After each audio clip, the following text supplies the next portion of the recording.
Gold trusted gold buyers తాకట్టులో ఉన్న బంగారాన్ని విడిపించి ఈ రోజు ఉన్న మార్కెట్ ధరకే కొనబడును. మరిన్ని వివరాలకు సంప్రదించండి 7771077720. నల్లగొండ పట్టణంలో నిర్మించినటువంటి 552 డబుల్ బెడ్రూము ఇళ్ళని ఎవరికి స్వాధీనపరచాలనే విషయంలో లాటరీ వేశారు. వాళ్ళని లబ్ధిదారుల పేర్లను కూడా ఎంపిక చేయడం జరిగింది. కానీ ఇప్పటి వరకు కూడా గత ప్రభుత్వం కానీ ఈ ప్రభుత్వం కానీ ఇప్పటి వరకు స్వాధీనపరిచేటందుకు కొన్ని చర్యలు కంటితుడుపు చర్యలు తీసుకున్నప్పటికీ వెంటనే స్వాధీనపరచాలని కోరుతూ ఈరోజు పెద్ద ఎత్తున ఇక్కడ లబ్ధిదారులందరూ కూడా ధర్నా నిర్వహిస్తున్నారు. వాళ్ళకి సంపూర్ణ మద్దతును సిపిఎం పార్టీ ప్రకటిస్తున్నది. గతంలో అనేక పోరాటాల ఫలితంగా ఆ లబ్ధిదారులకే ఇండ్లు ఇస్తామని ప్రకటించాది.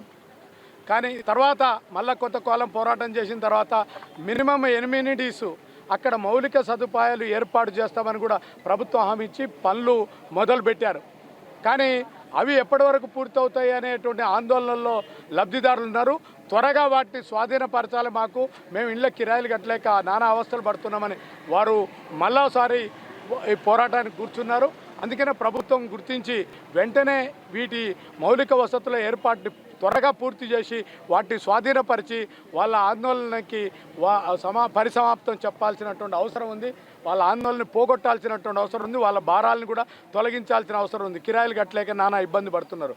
ఈరోజు ఉపాధ్యాయ సంఘాల పోరాట కమిటీ ఆధ్వర్యంలో జిల్లా కలెక్టరేట్ల ముందు ఉపాధ్యాయులు పాఠశాలల సమస్యలను పరిష్కరించాలని ధర్నా చేయడం జరుగుతూ ఉంది.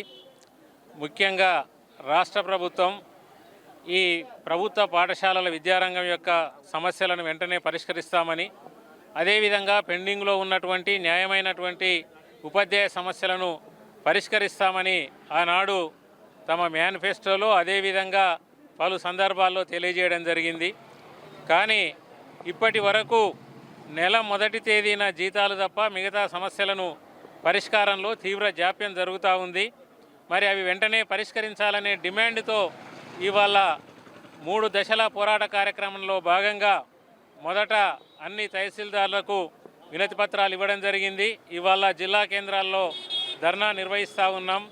ప్రభుత్వం ఇదే విధంగా ఉంటే రేపు ఆగస్టు 23న రాష్ట్ర రాజధాని హైదరాబాదులో పెద్ద ఎత్తున వేలాది మందితో ధర్నా కార్యక్రమాన్ని నిర్వహించబోతా ఉన్నాం.